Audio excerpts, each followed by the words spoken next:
Lancement, chat GPT, Et un dangereux, vent point de panique d'interrogation, 10 souffle secondes. sur le monde entier qui n'a qu'un seul mot à la bouche. Chat GPT. Comment fonctionne l'intelligence artificielle? Si c'est De un quoi est-elle robot capable de tenir une conversation et de L'intelligence progresser. artificielle est là dans notre quotidien d'un tournant, d'une révolution en marche, d'une onde de choc. Je lui ai même demandé d'essayer d'écrire ma chronique et c'était bien meilleur. Une émission, on le compare à l'invention de l'ordinateur, une révolution qui démocratise des décennies de travaux scientifiques, une intelligence à la portée de tous.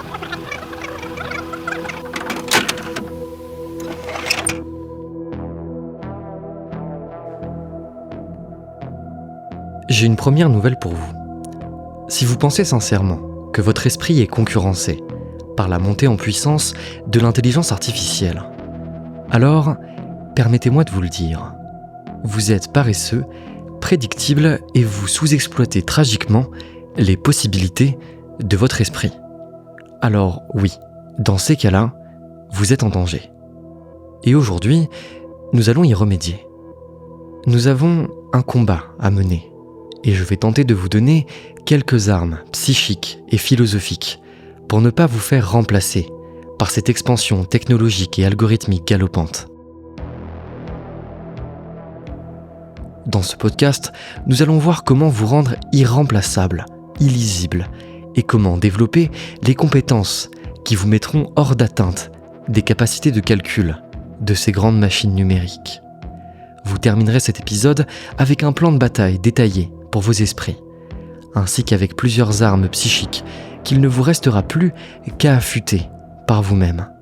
C'est ce que j'ai appelé la figure du poète. Si l'intelligence artificielle nous concurrence, c'est d'abord et en grande partie car nous la laissons le faire. La meilleure défense restant l'attaque, il est plus que temps pour nous de monter sur les remparts de nos esprits et d'actionner les trébuchets de nos âmes. Bienvenue au Dolmen.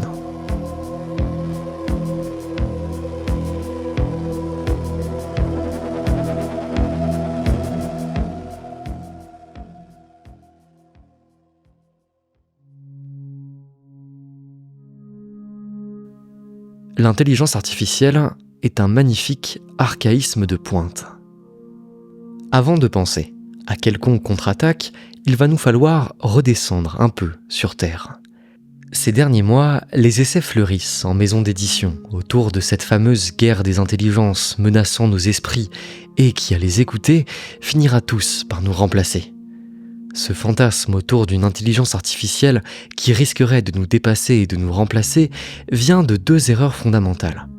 Une surestimation de la machine et une sous-estimation de nos capacités psychiques. Commençons par la machine. Et sur ce sujet, je vais être extrêmement synthétique et clivant.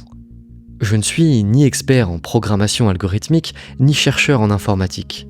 Aussi, mes connaissances sur ces outils viennent de deux pôles. Mes expérimentations personnelles et les superbes résumés que de nombreux créateurs de talent spécialisés sur ces sujets ont fait ces derniers mois. Je vous renvoie notamment vers l'excellente vidéo de Science Étonnante à ce sujet. Disons-le une fois pour toutes, l'IA est profondément archaïque.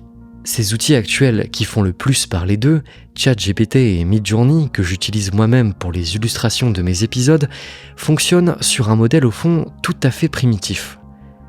Il ne s'agit de rien de moins que d'une gigantesque machinerie fumante et grinçante ayant besoin d'ingérer de gigantesques tonnes de données avant de pouvoir espérer fournir quelconque résultat. Ce résultat, parlons-en justement. L'IA ne fait rien d'autre que de vous fournir un probable cohérent. Retenez bien ceci, un probable cohérent.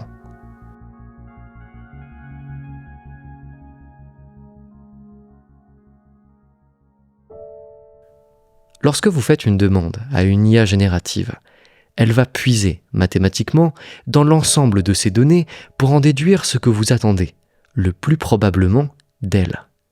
Sa réponse doit toujours être une moyenne cohérente. Elle cherche à déduire de votre demande quelques éléments, mots-clés, suites probables, pour vous proposer quelque chose d'à peu près convaincant. L'IA est d'une simplicité affligeante. Elle se nourrit du langage et des créations humaines jusqu'à parvenir à nous faire croire qu'elle pourrait non seulement nous comprendre, mais en plus nous répondre. Disons-le une bonne fois pour toutes, l'IA n'a aucun pouvoir créatif. Elle ne fait que singer nos plus belles capacités. Elle ne crée pas. Elle génère une suite de signaux qu'elle ne comprend pas, mais qui pourraient convenir comme suite logique aux symboles, mots ou pixels que vous lui avez transmis. L'IA fait varier l'existant que l'on a bien voulu lui transmettre à partir des lois que nous avons nous-mêmes conçues. Non, vraiment, si l'IA a un seul et véritable pouvoir, c'est celui de nous, de vous, fasciner.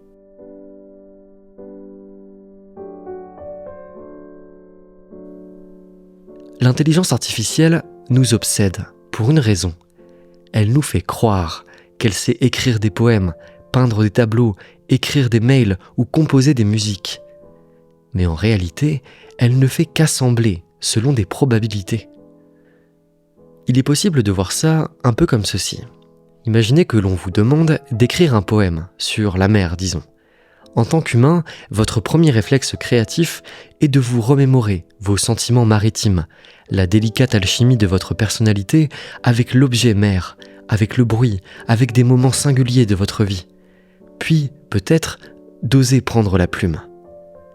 L'IA, quant à elle, va analyser des millions de modèles contenant les mots poème, mer, vague, etc., etc., pour en déduire une sortie possible.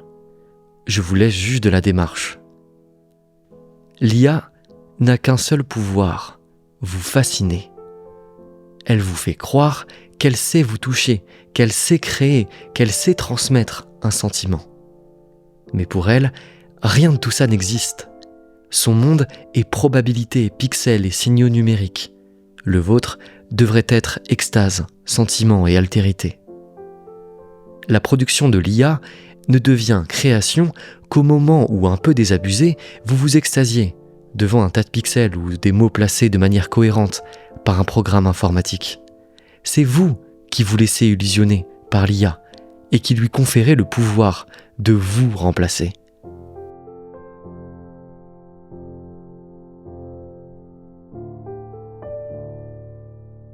L'intelligence artificielle vous touche car vous la laissez vous toucher.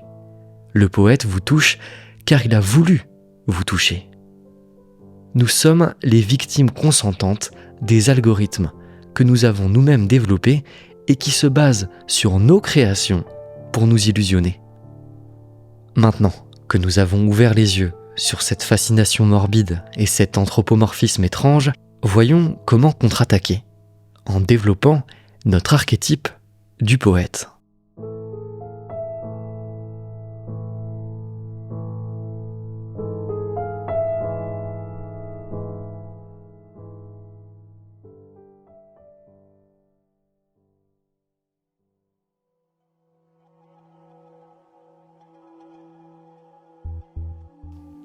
Le poète est le parfait antagoniste de l'intelligence artificielle.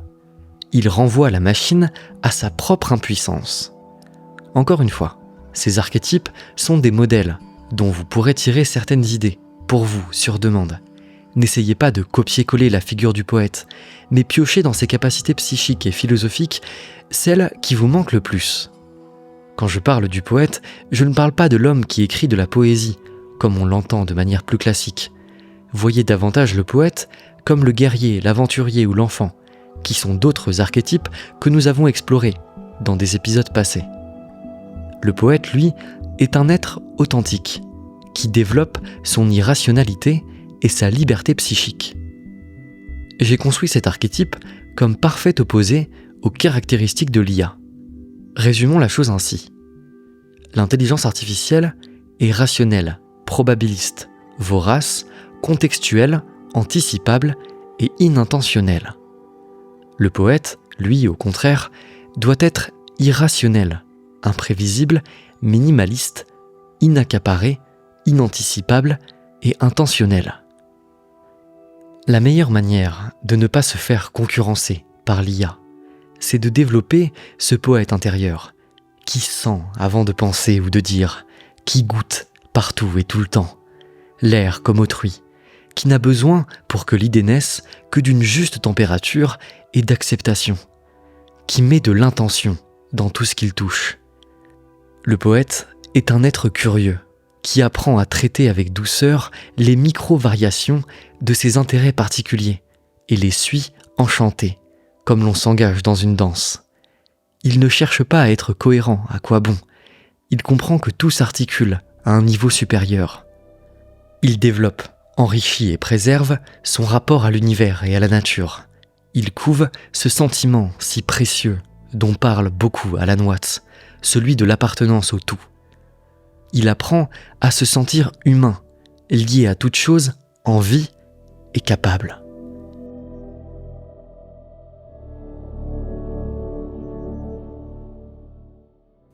Plus vous vous engagerez sur cette voie du poète, plus vous rirez de ces étranges personnages qui vénèrent des rouages archaïques, qui hurlent à la fin des cerveaux, qui nous parlent de révolution de l'intelligence, de nouveaux paradigmes intellectuels. Qu'ils sont drôles.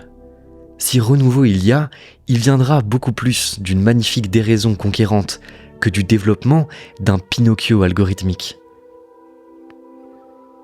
N'oubliez jamais ceci. Nous prêtons généralement beaucoup trop d'importance à nos actions et à nos désirs volontaires, et tragiquement pas assez à nos divagations, à nos rêveries les plus insignifiantes, à nos émotions inexplicables, à notre curiosité légère. Ces sensations que j'essaie de susciter en vous par des mots qui résonnent ou ne résonnent pas, mais qui malgré tout déclenchent quelque chose. Cette alchimie de l'idée au mot qui redevient idée, c'est notre trésor, nous devons nous battre pour lui.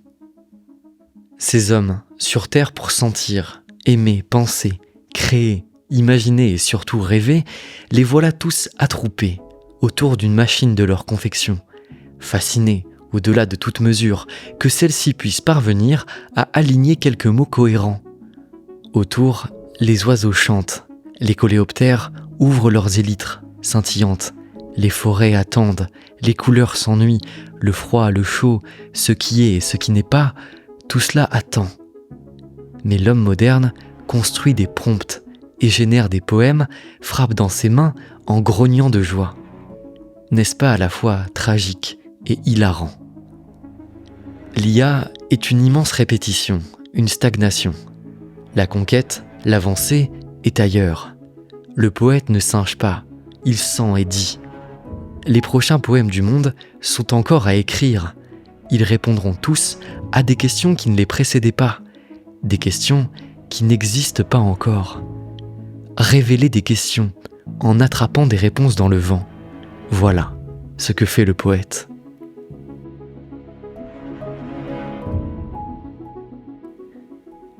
Imaginez cette jolie dystopie où le petit prince de l'univers finit par lire des romans écrits par un immense ordinateur, lui-même alimenté par les milliers de romans passés du monde. Jolie dystopie que ce présent anthropophage et stérile, qui ne vivrait plus que par la variation machinique vorace, sans rien découvrir, sans rien révéler. Et vous l'avez entendu ici, en premier.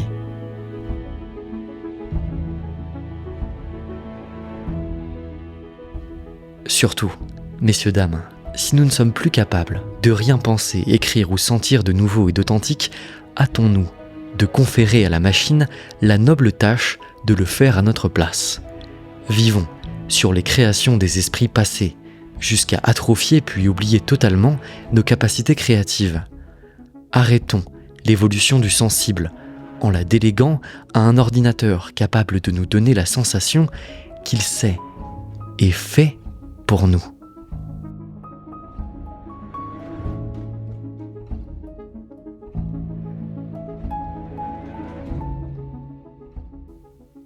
Concluons. Personne ne créera à notre place. La conquête de l'idée nouvelle est une tâche spécifiquement humaine. L'IA pioche dans l'existant et le fait varier. Vous devez réussir à piocher dans ce qui n'existe pas encore et à en faire quelque chose de beau. C'est une tâche difficile. Dans celle-ci, utilisez bien sûr les nouvelles possibilités de l'intelligence artificielle comme autant d'outils au service. C'est d'ailleurs ce que je m'efforce de faire au dolmen, en mettant l'illustration algorithmique au service de mon propos, dans mes illustrations sur YouTube notamment. Mais soyons lucides, c'est évidemment un danger. Il faut toujours garder la tête froide, voir l'IA pour ce qu'elle est, un outil, idiot et au service. Si vous commencez à être fasciné par le feu vous mordra.